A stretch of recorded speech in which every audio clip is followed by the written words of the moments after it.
atmosphere. Okay, so questions? Yeah? How do you think going on like these trips and getting into trouble, these different places, has helped you like with getting a better understanding of like the different cultures and helping you here? Well, different cultures, really the only major difference in culture was Belize that I can remember. I mean, I have been on trips when I was younger, like, when I was in France when I was 1.5, but, I don't remember that.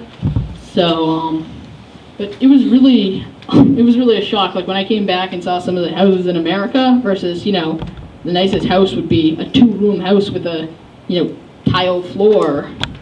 And it was, it was just so different for me. It was shocking. And then I have definitely learned a lot in a lot of places I've traveled to. Some trips I took were just a lot of fun. I got to visit relatives or whatever. But some trips have inspired me, and some trips were just fun, and some trips I did learn a lot. Other questions? Yeah? August, that was such a great job. It really gives a good snapshot of you and who you are. It's great to hear your bravery to be so honest about who you are and tell us the great things you've done and what you're working on. And my question to you is about how you do really have a gift of speech. And so I'm wondering, where do you think that'll lead you in your life? Where do you think you're going with that? Can you imagine, what kinds of things you might want to be doing even in high school to use that? Well, as I move on, I mean, I know speech is something, if you have a gift in math, or you're really good at math or reading or whatever, that's well, I'm going to focus more on something like, I'm really good, I know how to make this now. That's a skill that I could have. There's like skills, and then there's more like talents. And then what I'm trying to say is, something like speech can help you in a broad area. It can help you get a job. It can help you be a lawyer. It can help you, do anything. And it's a major thing that you need to build other things off of. And I think that speech is something good that I can have, and it will definitely help me in life. But I might not be a politician or a lawyer or anything like that, even though I can argue well and stuff. I might just be, I don't know, somebody. But speech is definitely going to help me no matter what I do. Yeah. Obviously, I want to agree with Martha that I think you've done a lovely job, and I would like to give this observation. Seeing you with this machine reminds me of the many different sorts of things you've put together for science projects, other things in the past for the human body project, and you too. And having you in the car, especially after what we call Ralph Math, listening to you talk about how we can, change pull energy out of the earth, or we could do this, or we could do that, is, I find it tremendously inspiring. And sometimes when I think about things like this oil spill, and I think, August is the kind of guy that might just figure out how we can fix it. Yeah, certainly. I certainly hope I would do something like that. I mean, there are people like Obama, for example. He can really get people, passionate about one thing or another, and I really want to, if I can do that, which I suppose I can, I really want to get people to, listen. It's especially with alternative energies and stuff. It's so easy for people to just stick with what they have, basically. But if you really try or whatever, and you really get people interested in it, it's amazing what you can do. I mean, very little effort. And I think that's something that I want to do.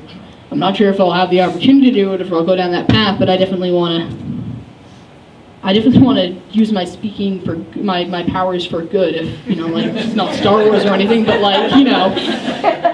yeah, I want to try to make the most of what I have. So August, I just want to say that was an amazing presentation, and you're obviously a very intellectually curious student and learner. That's obvious from everything you presented today. And I also know that you're a very kind and caring person as well. And that was apparent to me as I listened to how well you were inspired by your trip to Belize to reach out and help others, right, and to do good in the world. So now I'm wondering, what advice can you offer the audience to kind of inspire others to get involved in the way that you're just starting to?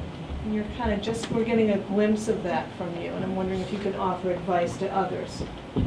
Well, it's, if you see something like, poverty, that's such a big thing. I mean, you can't just say, okay, I'm going to end poverty by, buying a mug or something, but, making a bake sale. But the thing is, same thing with like alternative energies, or, if you get the car that gets 3 or 4 miles per gallon better, or you do that bake sale and raise $50, it does make a difference. And if everybody just does that little thing to make a difference, I mean, you'd be amazed what you can do. I mean, just start with 3 or 4 people, and, pretty soon, that's what I've seen a lot of organizations helping down there. What they've done is they've like started off with 3 or 4 people who really want to make a difference, and then that just builds, and pretty soon you have, millions of dollars going down to help out people. August, it sounds like the contributions your family has made to your education is the foundation which your whole identity as a learner is based on. Is that true? Yeah, probably. They played a huge part. Like, if I hadn't gone on my trip to Belize, I wouldn't have brought it back, and then, 10 more people wouldn't have gone to Belize, which would have told 10 more people, and, it really has to start somewhere, and, it's really parents a lot who really, get the first ideas into the kid's head, and, even if it's like sharing your, toy car, just keep building on that. It really makes a difference. Yeah? Okay, well, I didn't say, good job. That was really cool. And you, really portrayed who you are. And, it's really cool that you were able to bring back the idea of SHI to, to free the children, that you've made that really a possibility for us. And so, I think they've asked this at, all the COLs, but it is a good question. What do you want your legacy to be here? Since they've been asking that at all the CLs, I have been thinking about that, and I have an answer. I really want to be, remembered as, I really want to have a mental legacy. I don't want to leave something behind, a computer I donated. I really want, for the trip, for example. What I really want to do is I really want to have that trip and then have the next generation for the childreners carry on that. And, it can kind of become a tradition, something like that. And I feel like my siblings can really help that. They can, it can be the Umholtz legacy kind of thing. We've probably made enough of a legacy on this school, but anyways.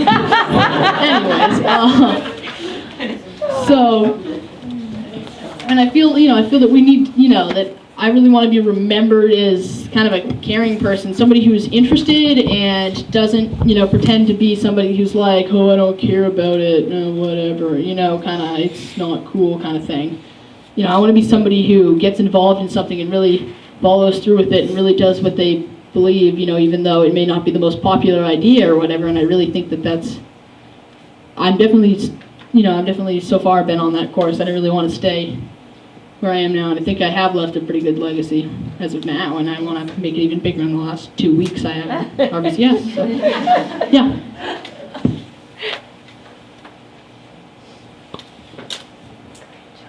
All right, I'd just like to once again thank my panelists, thank my family, thank my friends, everybody.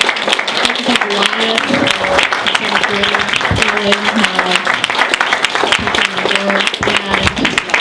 I think just about everybody here everyone here is welcome to, you can follow Elias, and he will lead you to refreshments in the teacher's lounge. Okay, thanks once again. Thanks. So if you guys want to come in here in the next few minutes or whatever and just see it, you can.